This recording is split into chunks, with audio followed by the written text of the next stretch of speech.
Hey Mariah, here's my fellow gardeners. And they have planted this beautiful garden. Tomato, parsley, tomato, cucumber, the pumpkin. So let me show you a few things I would recommend. I'd say about an hour a week, you would just plan to come out here and pull weeds. It looks beautiful now because we pulled all the weeds, but it's not going to look beautiful in a week. These rose bushes here end up creeping over onto the plants, so you can always trim them back so that, like, say, the pumpkin has some space to grow. There is a little bit of a problem here where these grasses and stuff grow in here, so you can trim those. I'm going to show you that. What I usually do is I usually take this little guy here, which is my weed whacker. You're going to really get pretty homely here. There's a little charger here if you need to charge the battery. I usually just run the weed whacker there. Now that the kids are gone, I can also show you that up here we have the secret sauce, the Roundup. Don't put the Roundup anywhere near the vegetables, but for other things that need to be killed, it's okay. You can see as you go along here, these grasses grow. Yep, see? These grasses grow in the cracks, so I'm usually pulling those. You could probably spend an hour just pulling weeds here and an hour pulling crack weeds. Not crack like that kind of crack, but you know what I'm talking about. Then this rose book is really flopping over, so if you want to pull it back somehow, you could do that. Not necessary, but all these like things here in the cracks, you have to kind of pull. And then this is your nemesis. You see it? Get to know it.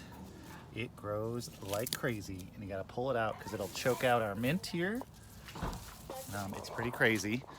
And then back here, at some point you're going to want to cut this thing. It'll have a beautiful flower, but it's kind of making it impossible to sit on that bench. But, you know, that'll be up to you. You see my big pile of crap here? That was left for me by the Dubin kids when I hired them for gardeners, and they quit after 8 weeks. You could think about, you know, possibly removing that. You don't have to. Not necessary. Now we're going into the disaster zone where they cut our trees, which is horrible. I don't know what's going to happen here, but something bad, I'm sure. This here is a section where I sprayed some Roundup, so these should die. But all these plants here are not supposed to be here. And then around the basketball court, these guys should be pulled up at some point. These can stay. This is the wall by the basketball court because they'll grow a nice vine over the court, which is kind of fun and actually keeps the ball inside. But like this kind of thing, you can just pull that. This kind of thing, you recognize that. That's a dandelion. This kind of thing, you can just pull those kids out of there. Yeah, and then as you move along, you'll see a lot of these guys. These guys, you know, you can pull them as they start to get out of control. Then we move into the sitting area, which is a beautiful area. Feel free to take those pots and plant some things in there if you'd like. There will be stuff like this growing up, these grasses, so you can kind of yank those out of there. These guys grow everywhere. We just yank them up, yank up this grass. Anything that grows in this little spot can be yanked up. See, there's just constant yanking. And then over here, there was a bird feeder hanging here by this thing. I'm just going to leave that there to mark the spot because then they started to grow some grass inside of our fake grass, which is not a good idea. So I'm pulling that up. This is the poop picker-upper. It is important to remove the poop frequently from the fake grass or it starts to smell. The grass starts to smell. Then we move into our garden area. So here you'll see there's a little bit of green growing on here. I just added a little bit of control for that, but you have to actually wipe that off with a rag once a week. Then you got these rock things here. See, this is supposed to be a rock garden. Look at rock creep. You can throw those back in there. Here's some grass growing. This is from the bird seed, which is annoying because it's not supposed to do that. Anything in here, you know, this is, don't pull that, it looks pretty. Don't pull that, it looks pretty. Anything that sort of looks nice-ish, you just leave it. Don't worry about it. If you want to tackle that big branch, be my guest. That one fell down during the recent snowstorm. Moving right along, this is our mess. Another project of the Dubins that they left me. Thank you, Dubins. All this stuff, dandelions removed, branches removed. These grasses could be removed. This plant right here grows like crazy because I couldn't figure out how to get the root out without hurting the house. Then we move up into the front. Usually I do a scan of this wood chip area. Actually, you see some wood chips in the back. You could spread them in here, but you know, pull up these guys that look like weeds, grasses. Then I go up here into the front area, and I look again. Here's that familiar sight. These guys, super easy to pull up. Look at that. It's not weed.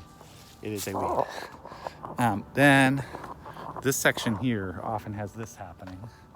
So what you can see is the grasses and the dandelions took over. So you can just go right in there, just dig in there, get going. I sort of develop a general routine of an hour in those back beds, just pulling weeds, making them look pretty. Then I do an hour in the front, mostly in this front section that's up by the car. That goes faster. There are some weeds that go back in here. And then usually spread my 3 hours with other shit that just looks crappy. Don't worry too much. We're not too particular. Oh look, this tree that the Dubins cut down is growing again. So yeah, you can, any tree that looks like it was cut and is still growing, example number 1, feel free to just go at that. Other than that, don't worry too much. Just make it look beautiful. Oh, there is a little bit of, I bought these flowers because I really like this pot to grow big, and I would love it if the water drips in there, but there's a little bit of a fertilizer that you're supposed to put in there once a week. So I'll show you where that is. The tools are in the back shed. Just feel free to look around. Don't kill your children. You don't have children. And then, yeah, that's about it. You know, anything that looks like it shouldn't be there, just pull it up. We're not going to be that mad. I'm most concerned about these 2 huge trees that we cut out. Now it looks horrible.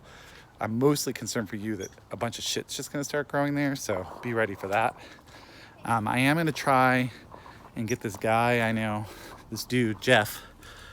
Here's some tools, shed tools, to come and work on this ghetto chicken coop, maybe make a nicer one.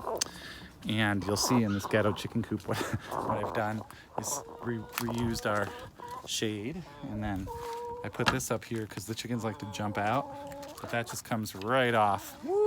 Kind of put it down here when I want to feed them. Kind of ghetto, I know, not a great setup, but you know, all the things you want to do that you never do. I'm gonna actually have Jeff, if he's willing, rebuild the top of this trellis because I built that during a snowstorm. Literally, it had collapsed and it was snowing, and I was like, I have to fix this because my dad was coming to visit, and I had to fix it so he could get to the back house. So we did that, and then the last thing I'm going to ask Jeff to do, if he's willing, is that this fence that I rebuilt the post here, it actually just sort of ends right there, and I'm going to ask him to build it so the dogs in general can't get back there. I only have 1 dog, but you have a dog. Anyway, he may say no. That's about it. Good luck. Just don't worry too much about it. Pull shit that looks bad. Bye.